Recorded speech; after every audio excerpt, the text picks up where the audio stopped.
në këtë edicion do të ndiqni.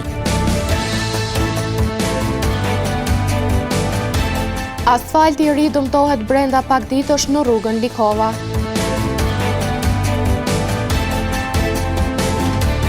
KRU Gjakova kryen punimet, por nuk sanon rrugën si duhet.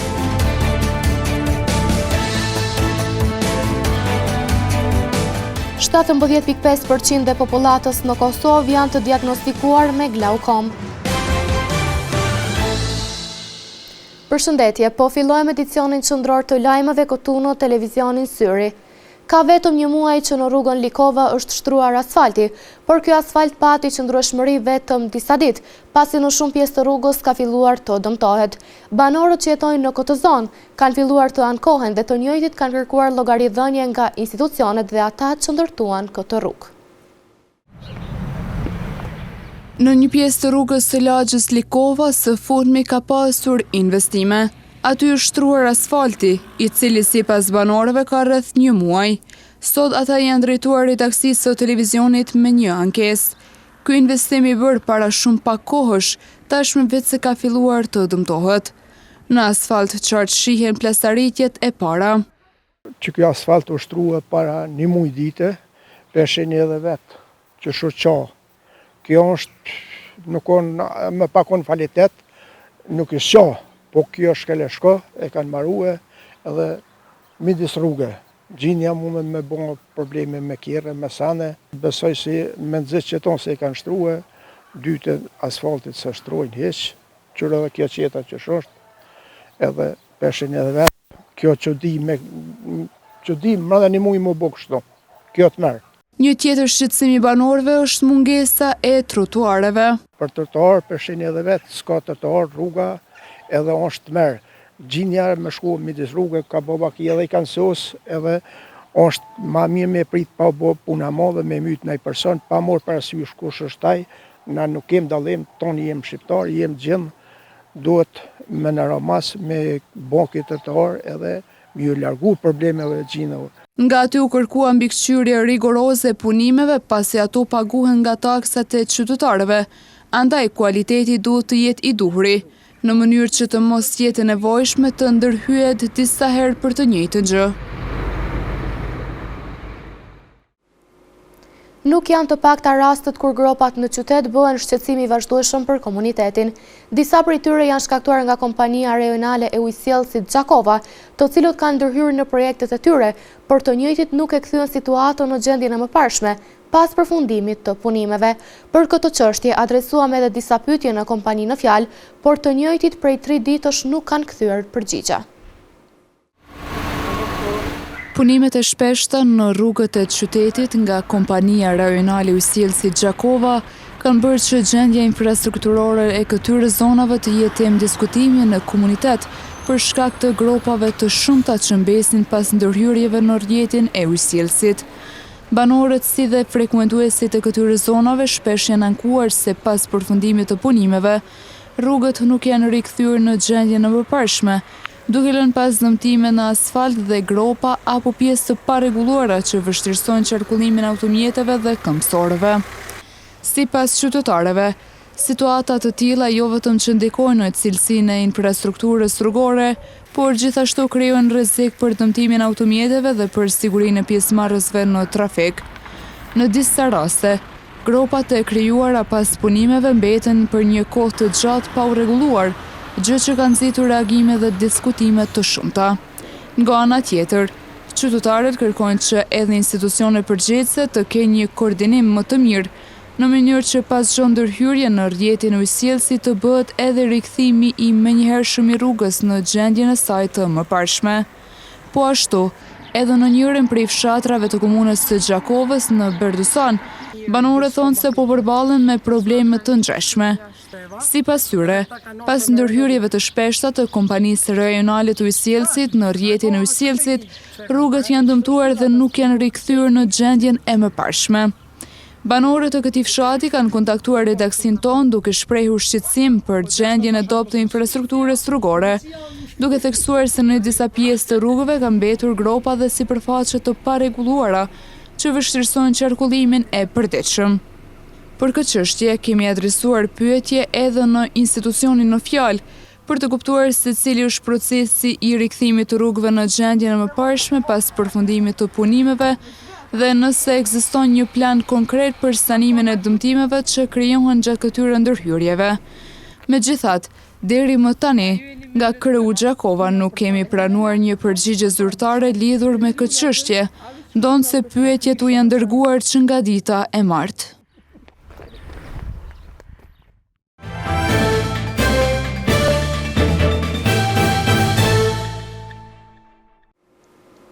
Agjencia e Ushqimit dhe Veterinarisë ka njoftuar se ka tërhequr nga tregu produktet Aptamil 1 dhe Aptamil 2. Ky vendim vjen sepse përmes sistemit evropian të alarmimit të shpejt për ushqim dhe ushqim për kafsh, është pranuar një njoftim lidhur me praninë e toksinës cerolide në formulë. Ministria e Bujqësisë, Pilltarisë dhe Zhvillimit Rural dhe Agjencia e Ushqimit dhe Veterinarisë me anë të një komunikate për media kanë njoftuar se kanë tërhequr nga tregu produktet Aptamil 1 dhe Aptamil 2. Ky vendim vjen sepse përmes sistemit evropian të alarmimit të shpejt për ushqim dhe ushqim për kafsh është pranuar një njoftim me numër 2026.1018 kategorisë Alert Notification lidhur me praninë e toksinës cerolide në formulë për foshnjë të prodhuar nga kompania Nutricia Coic. Njoftimi është shpërndar nga autoritetet kompetente të Bashkimit Evropian përmes sistemit Rapid Alert System for Food and Feed për të gjitha vendet në të cilat produkti është distribuar, përfshirë edhe Republikën e Kosovës. Në kuadër të kontrollave zyrtare të importit dhe verifikimit të gjurmëshmërisë së produkteve ushqimore, Agjencia e Ushqimit dhe Veterinarisë ka identifikuar se në Kosovë janë importuar sasi shumë të kufizuara të disa produkteve të ushqimit për foshnjë Aptamil me 19 janar 2026 nga një operator ekonomik i autorizuar. Produktet e identifikuara janë Aptamil 1 me 830 gram rreth 5 paketime dhe Aptamil 2 me 830 gram rreth 9 deri në 10 paketime. Pas njoftimit përmes sistemit RSFF, AUV ka kryer kontroll në terren me datë 9 mars 2026 dhe ka urdhëruar tërheqjen e produkteve. Inspektimet kanë konfirmuar se produktet nuk kanë qenë në shitje në treg, por janë bllokuar në depo dhe janë në procedurë asgjësimi sipas legjislacionit në fuqi.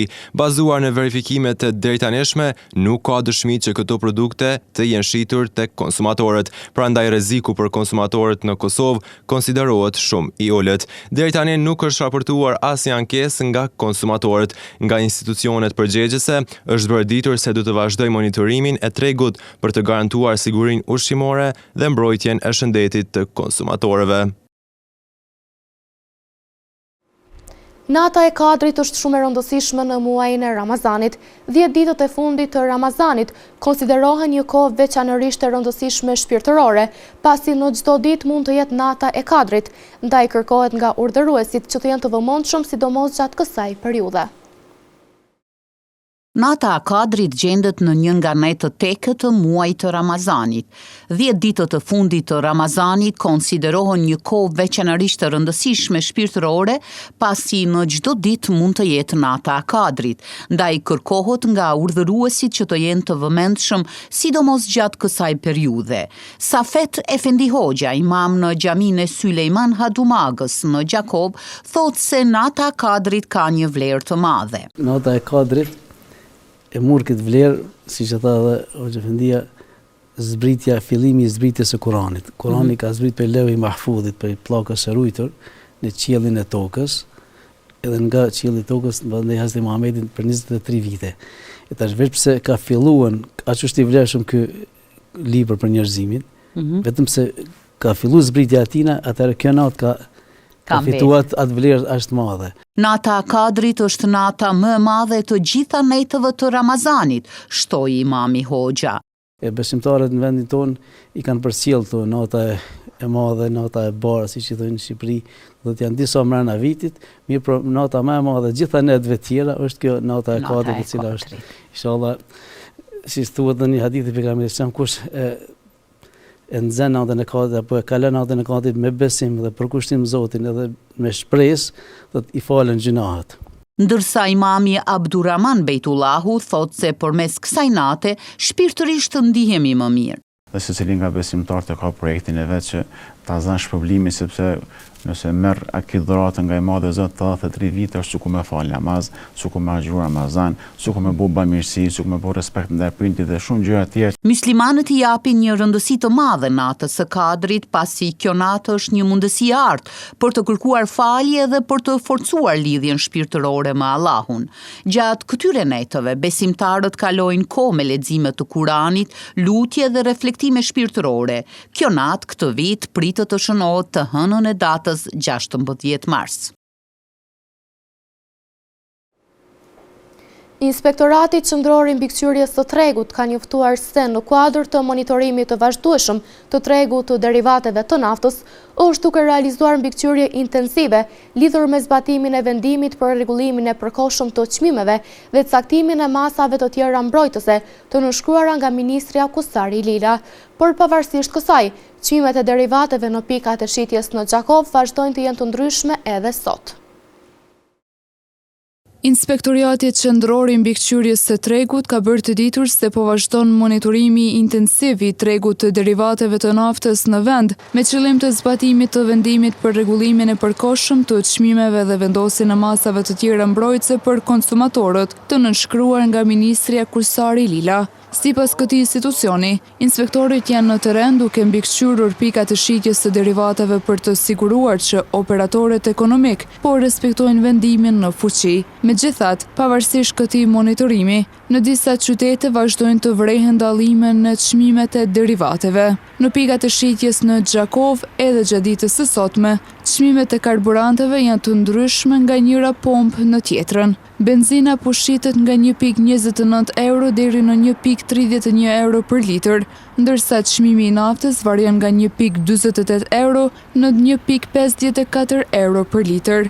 Autoritetet kanë bërë të ditur se kontrollet do të vazhdojnë edhe në ditët në vijim, ndërsa në rast të shkeljeve të mundshme ndaj vendimit në fuqi, operatorët ekonomik mund të përballen me masa ndëshkuese sipas legjislacionit në fuqi. 26.800 euro janë mbledhur deri sot për blerjen e një banese për familjen e Blerim Vorfit, i cili jeton në kushte të vështira financiare dhe mirëqenia e tij familjare nuk plotson as nevojat bazike për jetesë. Thirrja për vullnetmirët nisi 2 javë më parë, mirëpo shuma e mbledhur deri më sot nuk është e mjaftueshme, prandaj kërkohen mjete shtesë për përmbylljen me sukses të këtij projekti shumë jetik për familjen Vorfi. Blerim Vorfi, baba i 6 fëmijëve, po përballet me kushte jashtëzakonisht të vështira jetese. Familja e tij jeton në varfëri të skajshme dhe çdo ditë është një sfidë për të siguruar kushtet më elementare për jetesë. Në përpjekje për t'i ndihmuar kësaj familjeje, njerëz vullnetmirë kanë nisur një nismë për të siguruar atij një banesë më të dinjitetshme. Thirrja nisi 2 javë më parë nga shkolla Zekria Regja dhe shumë shpejt u zgjeruan nga vullnetmirët e shoqatës Bereqeti. Falë solidaritetit të qytetarëve, deri më tani janë mbledhur një pjesë mjeteve financiare, por ende nevojitet mbështetje për të arritur qëllimin dhe për t'i dhënë kësaj familje një stret të sigurt. Në një bisedë që televizioni Syri bëri me Hoxhën Abduraman Bejtullahu, mësuam se deri më sot janë siguruar 26.800 euro. Prej tyre 6.000 janë siguruar nga nxënësit, mësimdhënësit dhe prindërit e shkollës Zekria Regja. 5.000 të tjera janë dhënë nga komuna e Gjakovës, 5.000 euro nga 2 mërgjimtar nga Zvicra dhe pjesa tjetër në shuma të ndryshme është siguruar nga vullnetmirët e shoqatës. Prandaj nga shoqata Bereqeti vazhdojnë të bëjnë thirrje që të mbështesin këtë nismë dhe familja Blerim Vorfit me 6 fëmijë, 2 prej tyre me nevoja të veçanta, të bëhet sa më shpejt me banesë të re dhe të ketë mundësi të jetojë në një mirëqenie më të mirë. Kjo pasi çdo ndihmë sado e vogël është një hap më afër realizimit të këtij qëllimi human.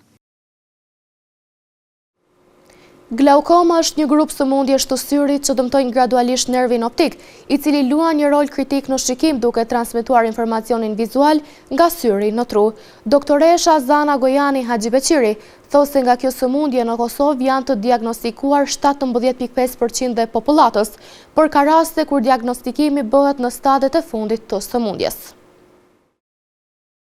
Këtë vit, nga data 6 mars deri më 12 mars, shënohet java botërore e glaukomës, sëmundje e syrit që dëmton nervin optik dhe mund të çojë në humbje të përhershme të shikimit. Doktoresha Zana Gojani Haxhibeqiri, oftalmologe, e ftuar në emisionin e mëngjesit në televizionin Syri e Top Radio, u shpreh se glaukoma është një sëmundje e fshehur dhe progresive, duke treguar edhe karakteristikat që vihen re tek kjo sëmundje e syrit.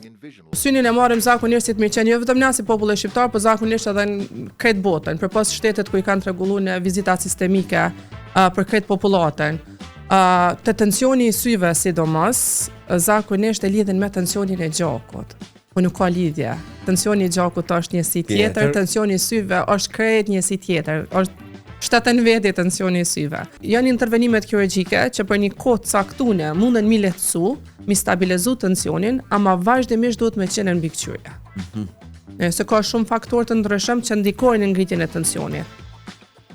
Karakteristikat e tensioni i rritur i syve, do të thonë si glaukoma, na i thojmë neuropati progresive, do të thonë se dëmtohet nervi optik, karakterizohet për rritjes tensionit syve, dëmtimeve nervin optik edhe dëmtimet në fushën e pamjes. Oftalmologja Gojani Haxhibeqiri tha se në Kosovë rreth 17.5% e popullsisë është diagnostikuar me glaukom, ndërkaq ka edhe prej tyre ku kalon pa diagnostikim deri në stadet e vonshme. Glaukoma në Kosovë deri tash pavarësisht është 17.5% e popullatës që janë të diagnostifikuar me glaukom. Edhe pse vlen të cekët që glaukoma në shumicën e rasteve, të shumica e personave kalon edhe pa diagnostifikuar deri në stadet e shumë të vëndshme, do më thonë ku pacienti e hup shikimin. Atëherë fillon edhe vjen. Ai vjen edhe thotë nuk jem të pa mirë, mes më ka bu perda, ama faktikisht është dëmtim i glaukomës. Se janë disa forma të glaukomës që nuk ka as dhimbje, as skuqje, do më thonë ajo arritet edhe pacienti e kalon pa e vrejt, deri në humbje të shikimit. Ama janë edhe ato format akute ku ka dhimbje, skuqje të syrit, turbullimi i pamjes, halo rreth objekteve, që thonë si drita rreth objekteve, që janë akute, ato janë thjesht për neve, janë të mirë, një farë formë të mirë së ardhën, se ato ku akute asnjëherë, ama e çon personin, e çon pacientin më ju drejtu doktorit, mjekut. Tuti oftalmologja Gojani Haxhibeqiri bëri të ditur se sëmundja e glaukomës prek të gjitha moshat, predispozit më të madhe kanë ata që kanë dikon në familje me këto sëmundje. Glaukoma i prek krejt moshat. Mundet më shfaqet të gjitha moshat. Ki glaukomën e lindur që është të porsalindurit që Zot mos na provo, nuk kena qef asnjëherë mi pa. Ajo është formë trashëgune ose mund të kenë edhe thjesht formë që më thon sporadike, një ndryshim në gjen edhe fëmia ka glaukom. Persona që kanë dikon në familje që është me glaukom, kanë predispozita gjenetike, domethënë familjare që duhen më bëj vizitat edhe më të rregullta. Mes tjera është doktoresha Zana Gojani Haxhibeqiri, tha se në rast të sulmeve të glaukomës mund të fillojë dhimbja e syrit, skuqja e tij dhe dhimbja e kokës dhe te pjesa e vetullës. Dhimbja mund të qëndrojë disa ditë e pastaj të qetësohet, por te shumica është vetëm humbje e ngadalshme e pamjes së syrit. Në vazhdim të ndjekim parashikimin e motit për ditët në vijim.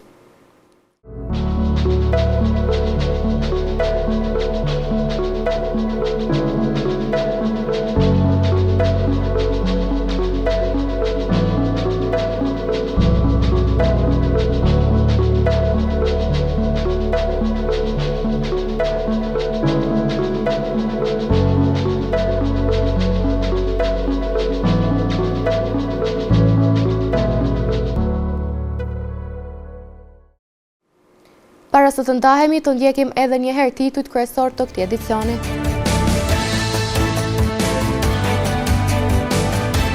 Asfalti i ri dëmtohet brenda pak ditësh në rrugën Likova.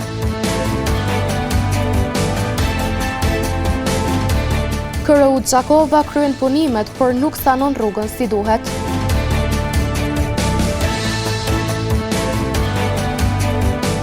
Shtatë 17.5% e popullatës në Kosovë janë të diagnostikuar me glaukom. Këtu merr fund ky edicion qendror i lajmeve. Ju mund të vazhdoni të na ndjeni në televizionin Syri, si dhe në rrjetet tona sociale. Miropafshim.